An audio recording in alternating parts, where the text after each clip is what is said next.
हम अपने बच्चों को आशीर्वाद देते हैं कि विजयी भव।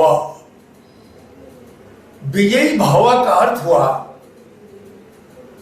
कि तुम जिस क्षेत्र में जाओगे उसमें तुम्हारी जीत होगी। प्रत्येक माता पिता यह अभिलाषा रखते हैं कि हमारा बेटा पुत्र जिस कार्य में भी लगे उसमें वह विजय प्राप्त करे। साथ साथ प्राचीन काल में यह भी परंपरा रही है कि युद्ध काल में जब पुत्र युद्ध के लिए जाता था तो मां उसको आशीर्वाद देती थी, विजयी भव। ऐसा प्रचलन तब हुआ जब महाभारत काल में गांधारी जो दुर्योधन की मां थी वह आंख बांध कर बैठी थी व्रत लेकर, और उसी समय अर्जुन गया और अर्जुन को गांधारी ने आशीर्वाद दिया कि विजयी भव, तुम्हारी जीत हो। गांधारी जानती थी कि अर्जुन हमारे बेटे से युद्ध करने जा रहा है, फिर भी उसने कहा कि विजयी भव। थोड़ी देर बाद उनका अपना बेटा दुर्योधन आया और दुर्योधन ने अपनी मां को प्रणाम किया तो गांधारी ने अपने बेटे को आशीर्वाद दिया, आयुष्मान भव, मतलब कि तुम्हारी आयु बढ़े। दुर्योधन ने कहा कि मां मुझे विजयी भव का आशीर्वाद दो। गांधारी ने कहा कि नहीं बेटा, यह आशीर्वाद मैं किसी को दे चुकी हूं। मतलब यह हुआ कि आशीर्वाद का अर्थ है हम भी अपने बच्चों को आशीर्वाद देते हैं, शुभम भूयात, खुश रहा, जिया, जुग जुग जिया, इस तरह का आशीर्वाद देते हैं। तो इसलिए मैंने कहा कि दुर्गा पूजा के अवसर पर हम भी अपनी मां के पास चले, मां दुर्गा के पास चले और जाके उन्हें प्रणाम करें। और जिस भाव से हम जाके दुर्गा पूजा में मां के चरणों में शीश झुकाएंगे, फल भी उसी के अनुसार मिलेगा। जाकी रही भावना जैसी, प्रभु मुहूर्त देखी तिन तैसी। जिस भाव से आप मंदिर में जाएंगे, आप तमाशा देखने जाएंगे तो तमाशा का फल मिलेगा, आशीर्वाद लेने जाएंगे तो आशीर्वाद का फल मिलेगा, वहां धन मांगने जाएंगे धन मिलेगा, पुत्र मांगने जाएंगे पुत्र मिलेगा। क्योंकि मां दुर्गा स्वयं कहती है, यं यं चिंततम कार्यम तं तं भवति न संशय।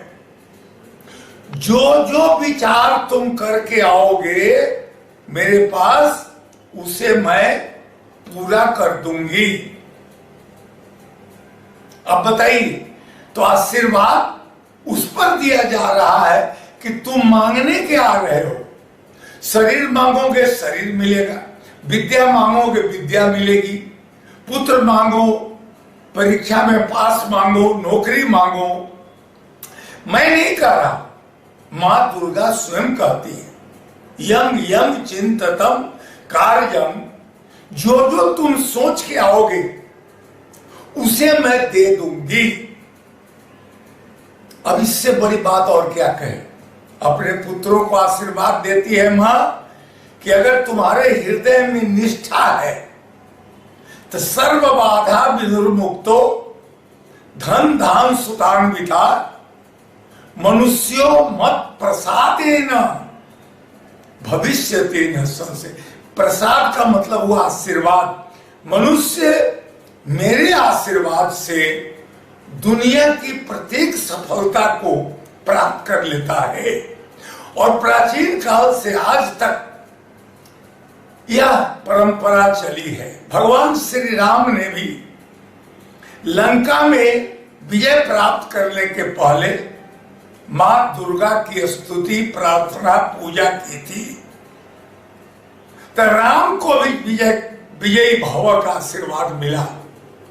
तो मैं अपने समस्त मित्रों को, शुभचिंतकों, प्यारे लोगों को मैं अपनी शुभकामना दे रहा हूं दुर्गा पूजा के अवसर पर कि जो भी काम कर रहे हैं आप, व्यापार करते हो, खेती करते हो, पढ़ाते हो, वह निष्ठापूर्वक करें, क्योंकि भगवती सब देख रही है, चारों तरफ से उनकी नजर है। भगवती के दरबार में चोरी नहीं चलेगी।